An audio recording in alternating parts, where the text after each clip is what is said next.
Hello, you are watching Shalom World News. I'm David Kerr from Lansing in Michigan, and these are your latest news headlines from around the world.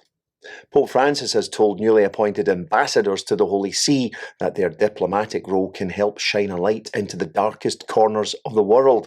Speaking at the Vatican on Thursday, the Pope stated that if peace is to have a chance and the poor a shot at a better future, we are all asked to grow in vigilance and to be peacemakers. The Holy Father was addressing the new envoys from Belize, the Bahamas, Thailand, Norway, Mongolia, Niger, Uganda and Sudan.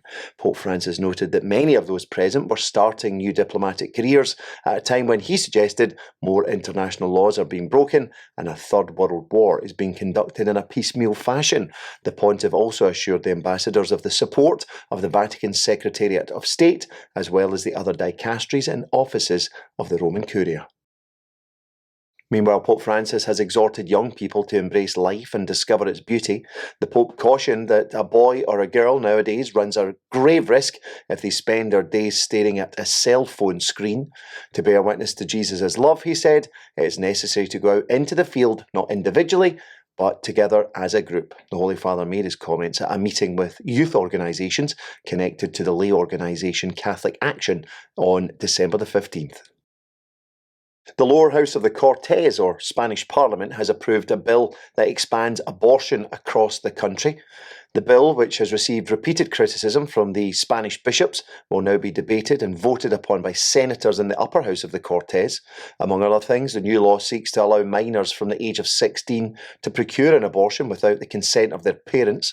The bill passed on Thursday in the Congress of Deputies with 190 votes in favour, 154 votes against and 4 abstentions. The law also proposes to eliminate a 3-day reflection period for women seeking abortion and the obligation for them to receive information on resources and aid available in case they wish to continue with their pregnancy. Canada's Parliament has voted to take a tougher foreign policy stance against Communist China. On Wednesday, members of Parliament in Ottawa voted to urge Beijing to offer the people of Tibet more autonomy. They also passed legislation that prevents foreigners from entering Canada if they were involved in organ trafficking, a charge that's been levelled against China by the United Nations.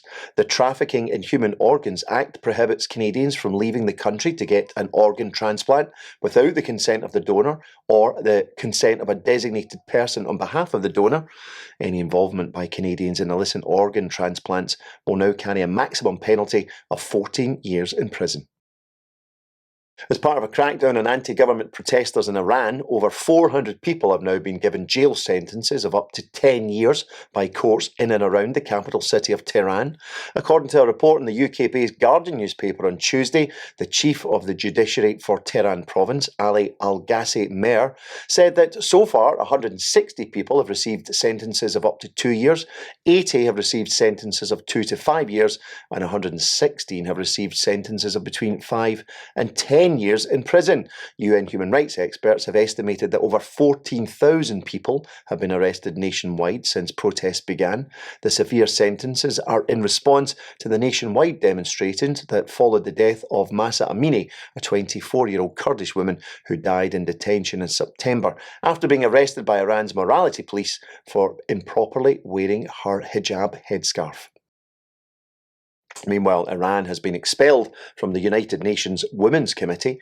A proposal to exclude Iran from the Commission on the Status of Women was approved by the 54-member UN Economic and Social Council on Wednesday. The resolution, which was drafted by the United States, accuses Iran of routinely violating women's rights. Iran, in response, has expressed disappointment with the decision. Its government has previously said that the move would create an unwelcome precedent. The Archbishop of Liechtenstein has cancelled Holy Mass to mark the beginning of the state parliament's new session in response to the parliamentarians' promotion of so-called same-sex marriage. In an article published on December the 10th, Archbishop Wolfgang Haas said that the Mass no longer makes sense in view of the behaviour of the vast majority of parliamentarians regarding an essential matter of Christian ethics. Bishops in the Democratic Republic of Congo are urging people across the African nation to welcome Pope Francis during his apostolic visit early next year. In a statement issued on Thursday, December the 15th, members of the National Episcopal Conference of Congo highlighted the importance of the papal visit as they unveiled the visit's 4-day programme. The trip by Pope Francis was previously postponed. It will now begin on January the 31st in the capital city of Kinshasa. The bishops noted that the meeting with the Pope will be a moment of grace that requires good spiritual preparation. Peru's new government has declared a 30-day national state of emergency to quell violent demonstrations which have shaken the country following the ousting and arrest of President Pedro Castillo a week ago.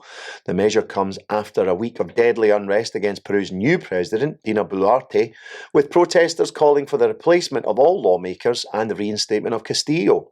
He was forced out after he attempted to dissolve Congress and to rule by decree in an effort to avoid impeachment over corruption allegations. 3 handmade explosives discovered in the grounds of 2 Catholic churches in the Philippines have been defused by military experts. On December the 15th, bombs were discovered on the patios of San Roque and San Isidro churches in Jolo town in the province of Sulu. The devices are thought to have been planted by the terrorist organisation Abu Sayyaf, which has been engaged in an armed conflict with government troops for many years. The Vatican's Apostolic Vicariate of Jolo thanked the military and police for their prompt response. Finally, the world's biggest nativity scene has just got bigger. That's because the Spanish city of Alicante has now expanded its enormous public crib with new statues of the 3 Magi and 6 angels. To give some sense of scale, the baby Jesus is about 3 metres tall, while the statue of the Blessed Virgin Mary is 12 metres tall, and St. Joseph stands at 19 metres tall.